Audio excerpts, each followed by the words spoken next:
Olha aí, meu amigo, o senhor Luiz Inácio Lula da Silva, o nosso maravilhoso, brilhante, muito competente presidente da República, numa reunião com ali para lançar aquele negócio do consignado lá do E-Social e tudo mais, pediu ao mercado, fez um apelo, um clamor, disse: "Não tenho dúvida da seriedade do governo." Qual seriedade, presidente Lula? Eu acredito que o governo tem seriedade sim quando o assunto é quebrar o Brasil, falir o Brasil, fazer o Brasil ir para a bancarrota e para o fundo do poço. Isso o governo Lula está fazendo com uma maestria impressionante. Agora, o que o Lula espera do mercado? Que o mercado acredite nas bobagens que ele fala, nas promessas furadas que ele faz, nos engodos. Talvez o mercado tenha acreditado lá em 2022, muitos acreditaram e a culpa é do mercado também de estarmos nessa situação deplorável hoje.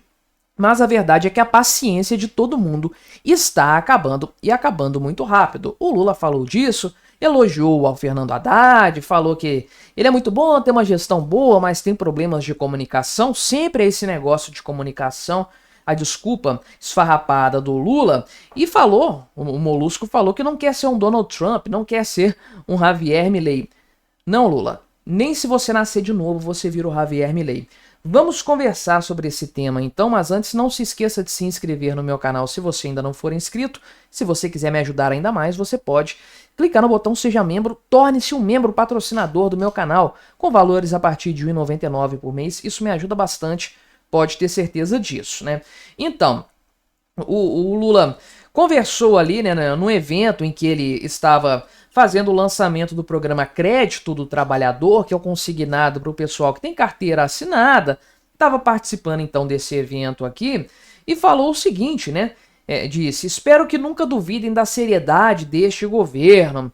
Nós somos aventureiros, todos aqui têm compromissos com suas histórias." Né? Qual que é a história do Lula? Eu fico pensando, a história do Lula é ser um cara que parou de trabalhar lá nos anos 70 e nunca mais voltou a trabalhar na vida. Cara que passou a maior parte da vida privada, vamos colocar assim, antes de entrar na política, sendo sindicalista, ou seja, não trabalhando. Depois viveu da política desde aí, sei lá, final dos anos 80, talvez até um pouco antes. Acho que ele estava na Assembleia Constituinte, inclusive, né?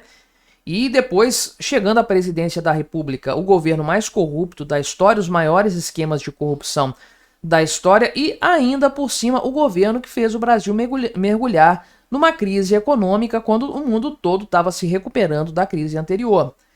Então, meu amigo, essa é a história que o Lula tem a preservar, o compromisso com a história dele, essa é a história que ele tem a apresentar. Mas enfim, né? Seriedade do governo. Não há seriedade nenhuma no atual governo. Todo mundo tá careca de saber disso. Por quê? O Haddad fala uma coisa, o Rui Costa vai e desdiz o que o Haddad falou. Aí a Gleisi Hoffmann, enquanto era presidente do partido do Haddad, do partido do Lula, do presidente da República, vai, desmente publicamente o Haddad, ou critica publicamente o Haddad. E aí o Lula também não colabora. Cada um puxa para um lado, cada um fala uma coisa, cada um parece ter uma opinião, uma ideologia, cada um quer fazer a coisa de um jeito. Que seriedade que tem nessa história? Que grau de confiabilidade se pode esperar de um governo como esse? Aliás, é o grande problema, de fato. Estamos falando de um país com uma enorme insegurança em todos os aspectos. A jurídica, que é a mais conhecida, obviamente, a mais fundamental, mas essa insegurança política leva a todo um cenário de incertezas que reflete num câmbio bastante desfavorável para o real, numa taxa de juros futura lá nas alturas e uma série de problemas acessórios que a gente conhece muito bem, né? Então, o Haddad estava presente, todos os que eu citei aqui, mais o Luiz Marinho, né? Ou seja, o Fernando Haddad, o Rui Costa, Gleisi Hoffmann e o ministro do Trabalho, Luiz Marinho. E aí o Lula falou que o governo está sofrendo aqui com desinformação, com a desconfiança infundada do mercado em relação à política econômica, né? Uma política econômica boa dessas aí, redondinha, né? Uma política econômica que trouxe o arcabouço fiscal, que fez o diabo para aprovar isso aí, e que enterrou o arcabouço fiscal no ano seguinte. O governo que não consegue sequer manter a própria âncora fiscal funcionando. Como que ele quer, esse governo, o Lula, que o mercado não desconfie do governo? Não, uma desconfiança infundada, né? Olha o valor que o dólar chegou. Olha para onde que a taxa Selic está caminhando. Um ano atrás, o dólar estava abaixo de R$ 5. No final do ano passado, bateu 6,20, quase 6,30. E a taxa Selic estava numa tendência de queda que já foi interrompida e vai para uma tendência de alta muito pior do que a anterior.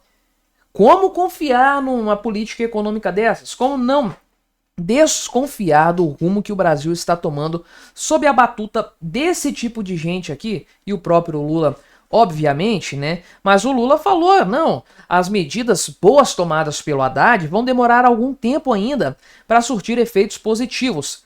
E aí eu te pergunto, qual medida que ele tomou, né? Qual medida que o Ministério da Fazenda tomou? O corte de gastos do ano passado, porque a mais recente foi essa. O corte de gastos lá do ano passado, aquela merreca, aquela mixaria que a própria isenção do imposto de renda vai acabar superando. Meu amigo, qual que foi a medida apresentada pelo Fernando Haddad que não deu fruto ainda? Porque se foi alguma coisa lá atrás, o arcabouço fiscal, ou então a reforma tributária, né? O arcabouço fiscal já está vigorando há muito tempo, já era para dar resultados. Se é a reforma tributária, nem começou a vigorar ainda, nem vai vigorar nesse governo. Ou seja, do que o Lula está falando especificamente? Eu não sei dizer. E aí ele disse, né, que se o mercado colaborar, terminaremos o governo com Haddad passando para a história como o melhor ministro da Fazenda, né?